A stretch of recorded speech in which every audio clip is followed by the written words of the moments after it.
নমস্কার বন্ধুরা, রসবাসা বাঙালিতে আপনাদের স্বাগত। আমি আজ বানিয়েছি মালাই চিকেন। এখানে আমি নিয়েছি রসুন, কাজু, কাঁচা লঙ্কা আর আদা।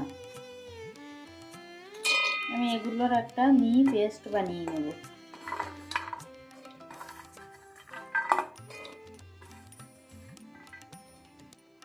দিয়ে দেব একটু ফ্রেশ ক্রিম। আমি দিয়ে দেব 2 চামচ টক দই। এখানে আমি নিয়েছি 400 গ্রাম চিকেন। প্রথমে আমি দিয়ে দেব স্বাদ মতো নুন, দেব গোলমরিচ গুঁড়ো,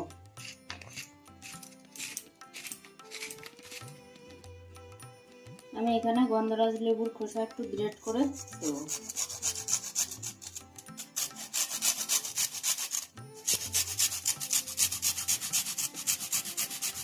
ফ্লেভারটা ভালো আসবে।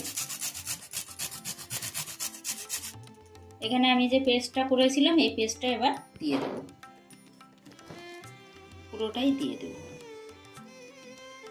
1 চামচ ধনে গুঁড়ো দেব, 1 চামচ জিরা গুঁড়ো, এবার দেব ধনে পাতা কুচি। এটা পুরোটাই অপশনাল, আপনারা চাইলে অ্যাড করবেন, না হলে করবেন না।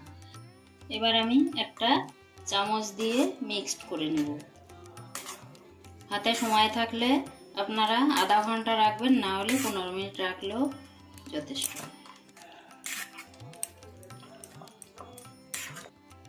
আমি এটা এবার আধা ঘন্টার জন্য ফ্রিজে রেখে দেবো। আধা ঘন্টার বেশি হলেও কোনো প্রবলেম নেই। 30 মিনিট পর আমি ফ্রিজ থেকে বার করলাম। আমি প্রথমে দিয়ে দেবো 1 চামচ বাটার। আপনারা চাইলে ঘিও ইউজ করতে পারেন, আমি এখানে বাটার দিয়ে করছি। এবার আমি ম্যারিনেট করা চিকেনটা ঢেলে দেবো পুরোটাই। এবার আমি মিশিয়ে নেব বাটারের সঙ্গে চিকেনটা। গ্যাসটা কিন্তু লো টু মিডিয়াম ফ্লেমেই রাখতে হবে।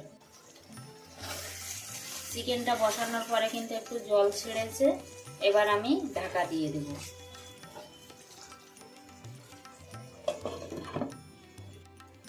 দশ মিনিট হয়ে গেছে, আমি ঢাকনাটা খুলবো। দেখুন বন্ধুরা, গ্রেভিটা কত সুন্দর হয়েছে। এবার গ্যাসটা আমি একটু হাই ফ্লেমে দেব, যেহেতু চিকেনটা দিয়ে একটু জল ছেড়েছে। আমি সামান্য একটু চিনি দিচ্ছি, এটা চাইলে আপনারা স্কিপ করতে পারেন, যেহেতু এতে টক দই দেওয়া আছে, তো একটু চিনি দিলে টেস্টের ব্যালেন্সটা হবে। সবশেষে দিয়ে দেব আমি একটু কসুরি মেথি।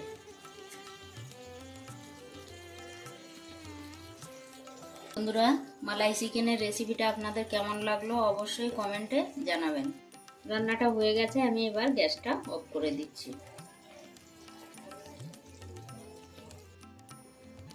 লাস্টে আমি একটু কাঁচা লঙ্কা দিয়ে গার্নিশিং করছি, এটা দেখতেও বেশ ভালো লাগবে।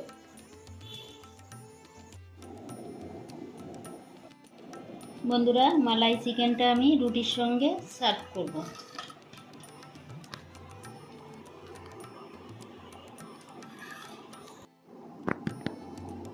আপনারা চাইলে এটা রুটি, পরাটা, নান সব কিছুর সঙ্গেই কিন্তু খেতে পারেন।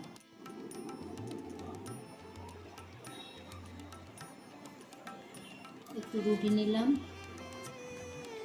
দেখুন বন্ধুরা, কতটা চিকেন একদম সফট হয়ে গেছে। আমি হাত দিয়ে একটা চিকেনও আপনাদের দেখাচ্ছি, দেখুন কত সুন্দর সফট হয়েছে।